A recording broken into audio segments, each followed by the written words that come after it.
Does your breadcrumb usually look like this, or like this? And you don't know what is going on? Maybe your sourdough starter is not too active, or it is too acid. Perhaps you're not giving enough time to your dough to proof correctly. Or it is possible that you're baking your bread not at the right moment. Guten Morgen, everyone. Today I am bringing the solution to one of the most popular problems that the home baker has, the foolscrumb. I think that we shouldn't call it foolscrumb. I think we should call it better beginner's crumb or rookie's crumb. Because when you start baking for the first time or the second time and you get this kind of crumb, the first thing that you see are these big air pockets. And you think that you're the master baker. Then if you continue looking at the crumb, then you'll see that it's really close and it's not yet quite well fermented. And as you've seen, this is caused by two things mainly. The sourdough starter is not that active. Think that the sourdough starter is just a yeast. Think that you are using an old yeast that doesn't work. The same happens when you use a non-active sourdough starter. And maybe the other thing is that you're not giving enough time your dough to proof enough. Or perhaps you're baking your bread ahead of time. So why don't we start solving these problems? It is really important to have your sourdough starter really healthy and really active. The more you use it, better results you'll get. So it means that if you are a regular baker, you won't have much kind of these problems. But if you bake once a week, once a month, or maybe once a year, it's obviously that you might have seen this kind of crumb. So what should happen is that after feeding your sourdough starter, in around 2 to 4 hours, you should see it like this. But if you're seeing this, then you are in serious trouble. But this is what you have to do. What we need is a non-active sourdough starter, some water, and of course, flour.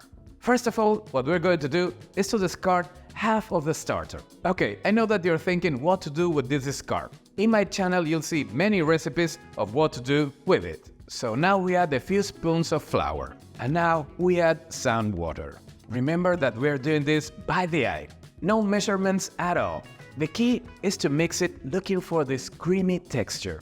Yes, that is what we're looking for. Wow, we've got it. So now I close the lid and leave it here on the counter at room temperature. And talking about temperature, the best temperature for the sourdough starter to rise and get really active should be around 80 degrees Fahrenheit. Another important thing is when you refresh your sourdough, when you feed again your sourdough starter, you lower the acid, which is the enemy of the gluten network. What does the gluten network do? It gives the shape of the bread. So if there's no gluten network, there is no bread, or maybe a flat bread. So now this starter should double or triple in size. It can take around 2 or 3 hours. Maybe if it's a little bit lazy or you don't bake that much enough, you could repeat this operation once or twice. But then this is going to be the result. Just a second. If you want to learn more about sourdough starter, remember that you have online my masterclass in sourdough bread, in which you learn how to build and keep your sourdough starter always active and make this gorgeous bread. So here's the link, don't miss it and start right now.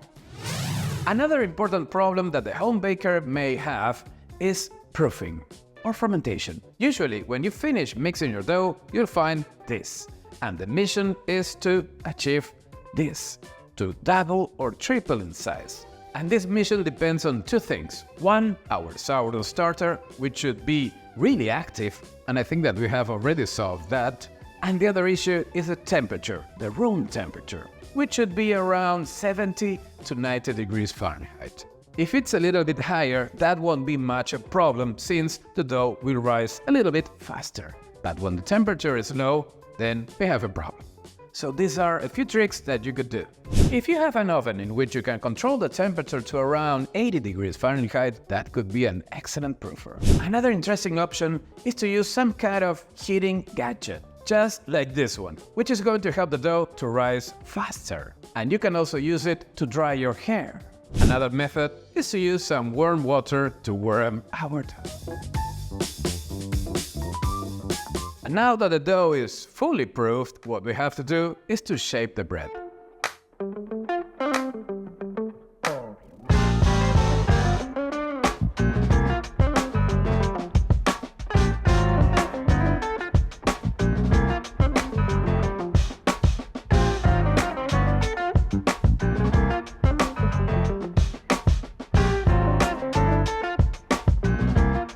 Now that we have the bread already shaped, and what do we do now? Bake? No, we still need to wait a little more time till it quite doubles in size. And for that I recommend you to always do the same bread, the same weight, and use also the same mold. So this way you can easily understand the difference between a bread just shaped and another one ready to be baked. And is there another way to find out when it's the right time to bake? Yes, of course. If you poke the bread and it pops up instantly, that means that you still need to wait a little longer. But on the other way, if you poke the bread and it takes a little bit longer, that means that the bread is ready to be baked. So now that we have our sourdough starter really active and we know when it's the right time to bake, why don't we?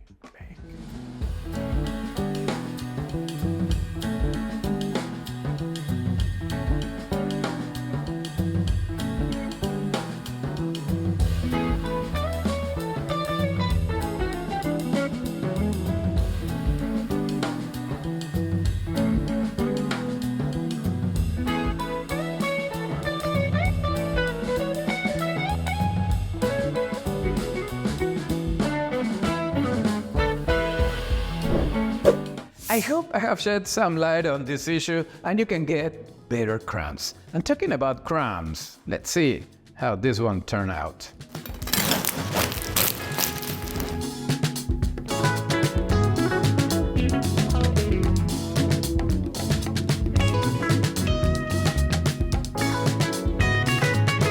I hope you have enjoyed this video. And if you want to learn more about sourdough bread and sourdough starter, I encourage you to check the link on the description. And remember, this masterclass was especially designed for you.